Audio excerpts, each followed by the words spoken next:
Hello everyone, in this video we'll be talking about the different methods we can use to establish communication between Excel and Word, the advantages and disadvantages of using those methods. There's two methods we can use, early binding and late binding.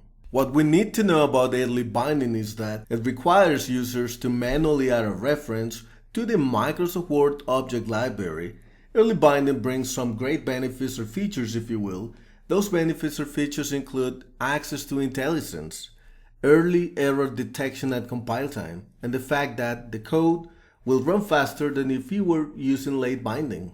There are some disadvantages, however, like the fact that early binding is version dependent, which can be a problem at some point as you might be dealing with users using different versions of Excel. Another disadvantage is the fact that when sharing your automations with other users, those users will need to manually add a reference to the Microsoft Word object library, which can be an inconvenience for some users.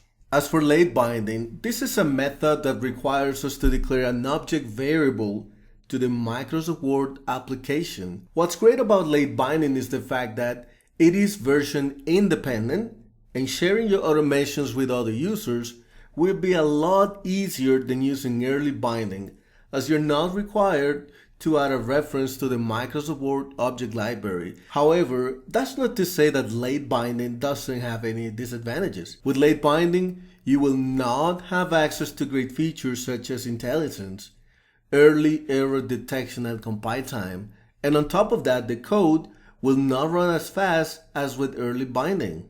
So there you have it. Which method you're going to use? It really depends on which method you're more comfortable with, and of course, it depends a lot on your requirements.